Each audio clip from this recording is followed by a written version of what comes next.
అంశం దాదాపు ఇప్పటికే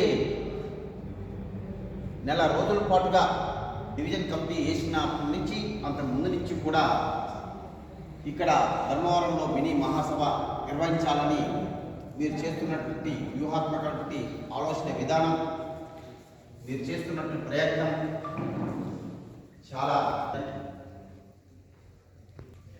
జిల్లాలోనే కాదు, రాష్ట్ర వ్యాప్తంగా కాదు, ప్రతి చోట కూడా జర్నలిస్టుల మధ్య కొద్దిగా చిన్న చిన్న విభేదాలు తలెత్తడం సర్వసాధారణం.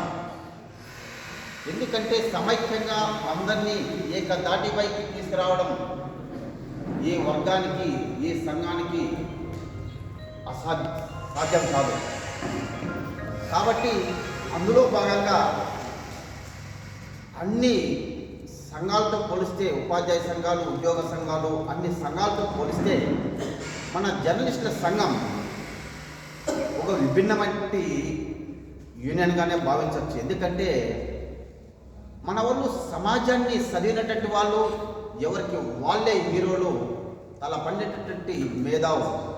కాబట్టి దీంట్లో సమస్యలు ఉత్పన్నం కావడం సర్వసాధారణంగా భావించాల్సిందే తప్ప దాన్ని ఏదో భూతద్దంలో చూడాల్సిన అవసరం కూడా కాదు. ఎందుకంటే మీకు ఇక్కడ ఎలాంటి సమస్య ఉత్పన్నమైందో రాష్ట్ర స్థాయిలో ఉన్నాయి, జిల్లా స్థాయిలో ఉన్నాయి. వాటిని అధిగమించి జర్నలిస్టుల సంక్షేమం కోసం, 10 మంది కోసం ఏం చేయాలనే ఉద్దేశంతో మాత్రం ముందుకెళ్లాల్సిందే తప్ప మనం ఏదో ఏ ఇద్దరు ముగ్గురు సమస్య ఉత్పన్నం చేయడమో, ఉత్పన్నం చేయినా చేయకపోయినా మనమందరము ఏం చేస్తున్నామో మాత్రమే గ్రహిస్తూ ముందుకెళ్లాల్సిందే. ఇప్పటికే మా వంతుగా ధర్మవరం డివిజన్ కమిటీ మినీ మహాసభకు ఎలాంటి ప్రయత్నాలు చేయాలో రాష్ట్ర స్థాయి కమిటీతో మాట్లాడాం. గట్టి ప్రయత్నాలు సాగిస్తున్నాం. మా మహాసభ కంటే కూడా మీ మినీ మహాసభ ధర్మవరంలో అత్యంత వైభవపేతంగా ఘనంగా నిర్వహించాలని మేము కూడా యోచిస్తున్నాం. ఎందుకంటే మీ ఉత్సాహం తగ్గట్టుగానే జిల్లా కమిటీ కూడా ప్రోద్బలాన్ని అందించాలనే సంకల్పంతో మేము కూడా ఉన్నాం. మీరు ఆల్రెడీ ఒక ముందుకి ఒక అడుగేసి అన్ని ఏర్పాట్లలో నిమగ్నమైనారు. దగ్గరలోనే మనము జనవరి మొదటి వారం కానీ 10వ తేదీ లోపు కానీ మినీ మహాసభ ఏర్పాటు అయ్యేందుకు సర్వం సిద్ధం చేద్దాం. మిత్రులారా, మనమందరూ సమైక్యంగా కదిలితే సాధించలేనిది కాదన్నది నగ్న సత్యం. మీరు అదే తరహాలోనే ఇప్పటికే అన్ని ప్రయత్నాలు సాగించారు. సత్యకుమార్ని నేను ఒకసారి సార్ని మాట్లాడితే ఇక్కడి నుంచి వెళ్ళి ఈ మినీ మహాసభకు హాజరు కాకూడదని కొందరు సూచించడం, ఇక్కడికి వస్తే ఏదో సమస్య ఉత్పన్నమవుతుంది, నాకేదో ఇబ్బంది కలుగుతుంది, వీళ్ళ మధ్య ఉన్న విభేదాలు ఏంటో.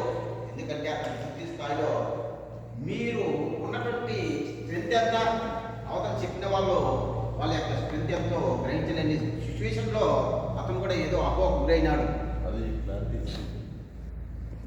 అది మీ బలం. కాబట్టి ఇప్పటికే రాష్ట్ర అధ్యక్షులకి ధర్మవరం డివిజన్ కమిటీ అంటే ఏంటో, మీ శక్తి సామర్థ్యాలు ఏమిటో కూడా నేను తెలియజేసినాను. కాబట్టి అతను నాతో ఒక విషయం అన్నాడు, పుల్లయ్య గారు, ఐజేయు అధ్యక్షుని సైతం నేను వాటికి రప్పించగలుగుతా అనే విషయం అన్నాడు.